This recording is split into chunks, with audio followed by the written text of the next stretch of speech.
Hello everybody and welcome back to another episode here from GuigLit. Thank you as always for all of your support for the channel. Today we are going to be looking at how to master the English language GCSE section 1A fiction reading. That's on the EDUQAS exam board.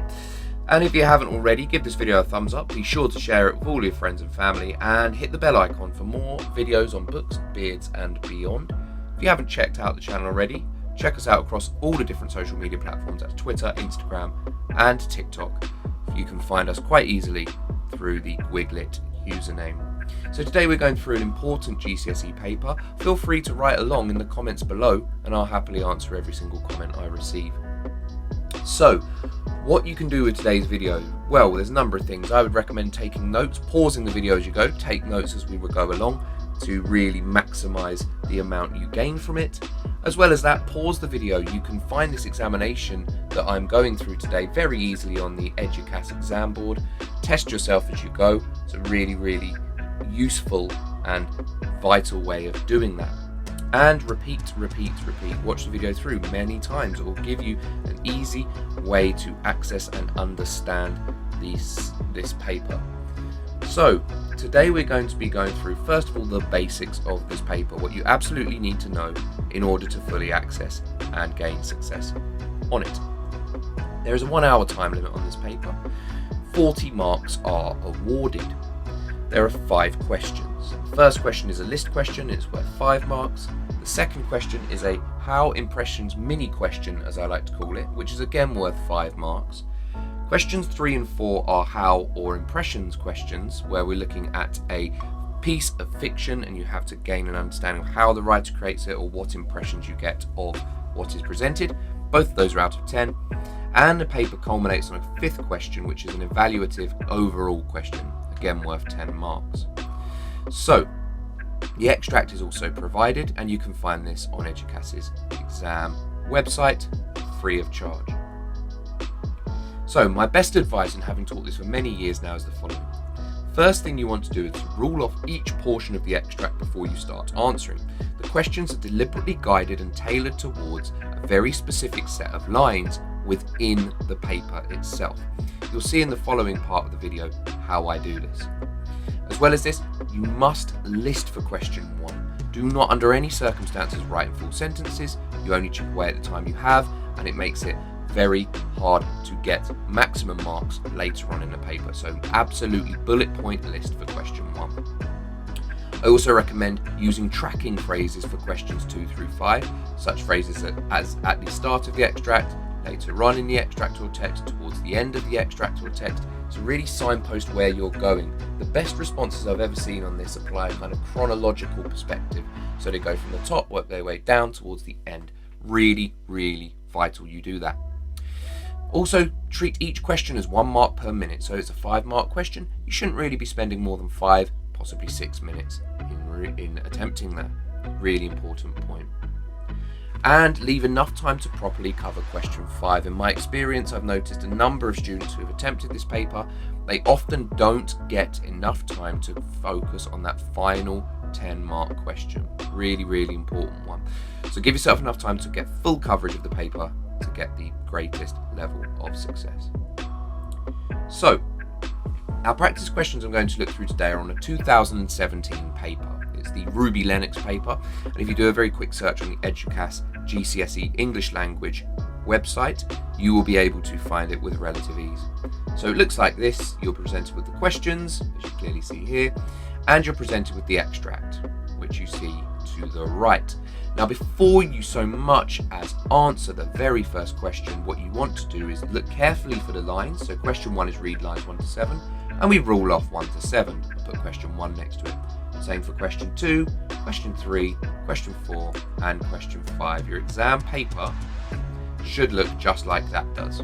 It's really important you make sure that you rule off and you track, so you've already chunked up the paper to what the demands are. So you don't get lost, you don't spill over the lines, and you make sure that everything you comment on is on the point that the question paper states.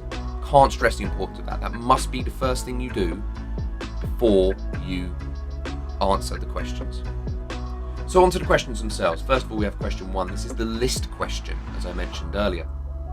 Question here is, read lines 1 to 7, list 5 things you learn about Ruby Lennox in these lines. And if you want to, find this paper, pause and work along with myself as I go through the paper. Leave a comment below, let me know how you do, or if you have any questions, leave a comment and I'll happily answer every single one, which is the GuigLit promise. So the extract is here, and the important things to do, write your response as a list. I can't state the importance of that enough. Now remember, you can list more than 5 points. You could write 7, even 8 points. They will all still be marked. All that will happen is you just max out at 5 out of 5. Don't think you only have 5 shots or 5 opportunities. You have more, you can write as many as you wish. All of them will be considered by the examiner. In addition, keep your response short and specific. Just brief statements, brief quotes will do. So, possible answers. Pause here if you wish to attempt this question. You see it in front of you. The answers will be up shortly. Now the question, as we say, it lists 5 things you learn about Ruby Lennox. No one else, just Ruby Lennox in these lines. And as a little side point, the lines start from 1 to 7. You won't get anything for the part you see in italics. That is a summary statement, so don't ever use that. First of all, she gives the pets a lot of attention, or the pets received a lot of attention. She talks to the parrot, I, and then you can chop off bits and use that little ellipses, the 3 dots. I attempted a conversation with the parrot. She has decided to follow in her father's footsteps and run a pet shop. She thinks it is her destiny, or clear where my, Ruby's, destiny lay. So it makes it clear who we're talking about there. The little closed brackets is a really effective little tip I would recommend. She thinks this is her future. There's a quote here, was my future. Ironically, she's not allowed to have a pet. Quote there is, I was not allowed to have pets of my own. She dreams of one day having all the pets would be mine one day. She's caring or likes pets. Her dad owns the pet shop and her surname is Lennox. I was surprised that last one was given, to be honest, because it seems so obvious. However, as stated on the examination board's website, it was a valid mark. So put as many as you can down here. This is every valid mark awarded by the exam board. So on to question 2, the impressions or how mini question. Now this one is out of 5. What impressions does the writer create of the Lennox family in these lines? You must refer to the language used in the text to support your answer, and that's strictly speaking those 15 lines there. Using relevant subject terminology where appropriate. Now here is the extract itself. If you wish to write along and test yourself, and as I said before, leave a comment below if you have any questions. So the first question that requires a little development to it, we don't write it in a list now, we want to write it in full sentences.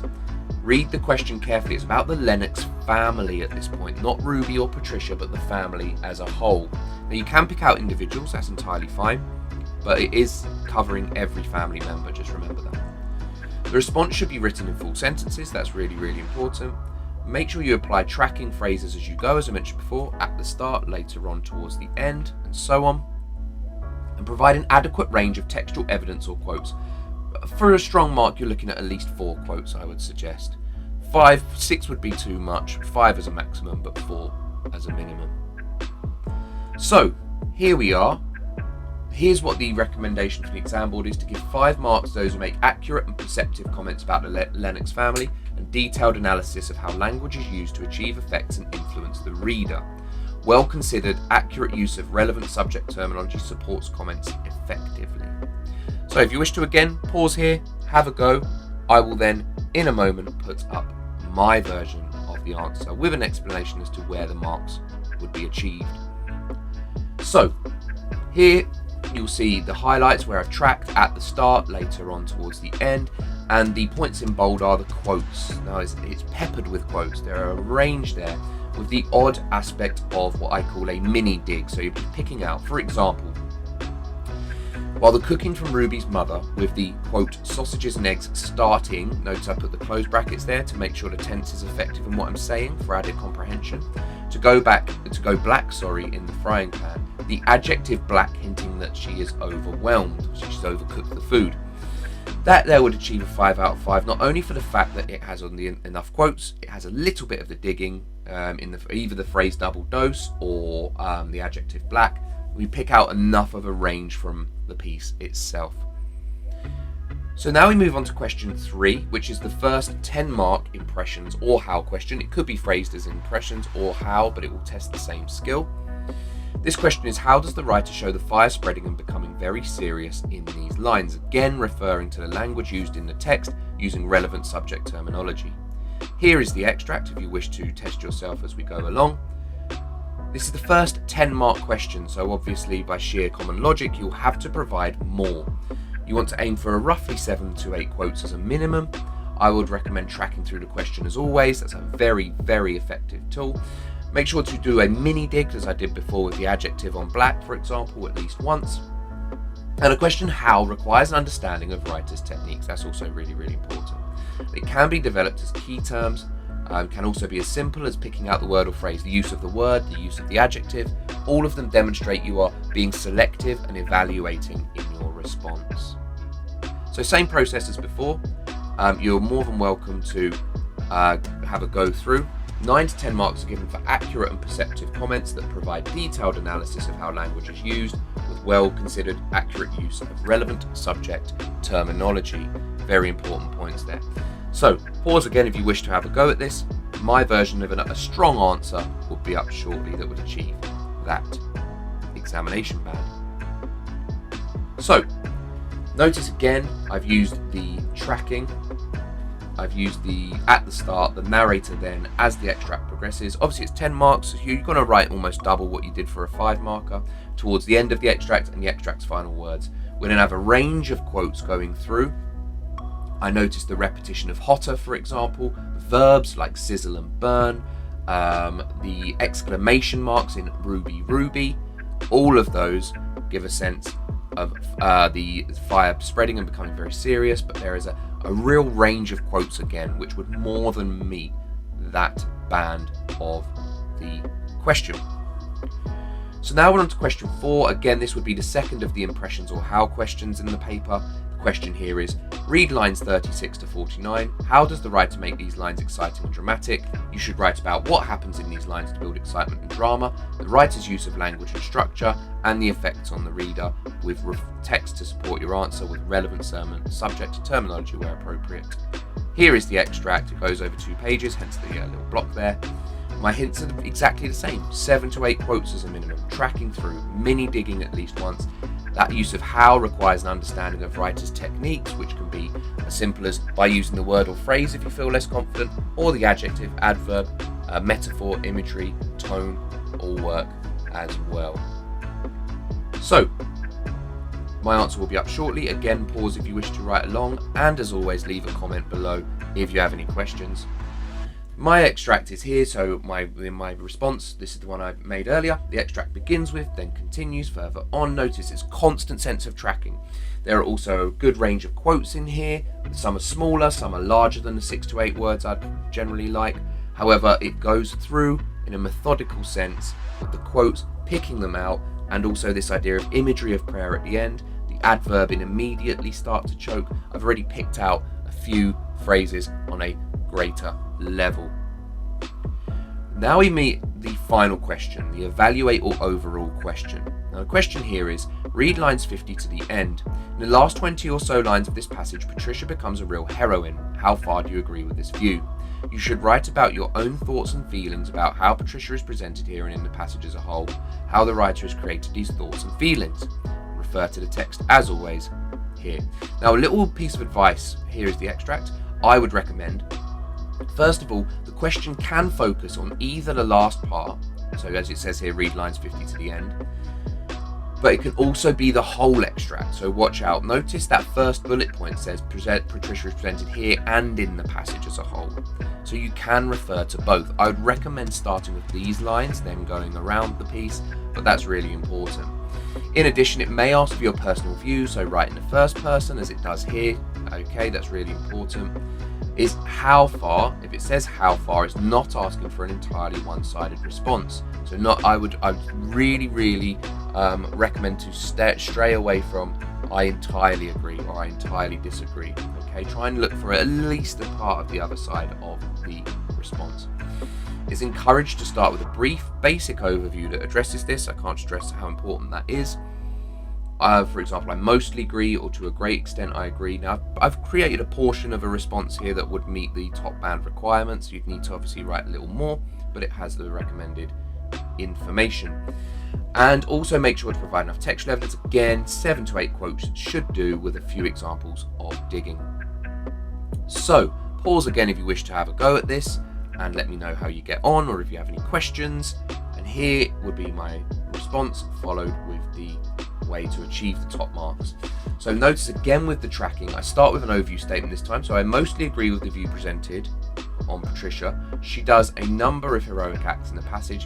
However, her heroism only extends so far in the passage. Now at the start of the extract later on, Ruby, however, so we've got some tracking, we've got the pronoun our, for example, we've got a range of quotes. I would need to write more, but I didn't want to compromise the font and the size, so it could be very legible. But as you see at the top there, it's 9 to 10 marks to give a persuasive evaluation of the text and its effects, supported by convincing, well-selected examples, so keeping those quotes short and specific is really important. Exploring how the writer has created thoughts and feelings within that. And I've also noticed I start with I mostly agree, so there's a very specific subjective tone to this, which is really important overall. So that has been how to master English language paper 1A fiction reading on the EDUQAS exam board. Thank you as always. Please like, share and subscribe. As always, your support is hugely appreciated, means the absolute world to me. If you have any questions, leave them in the comments below. And until next time, take care, all the very best, and bye bye.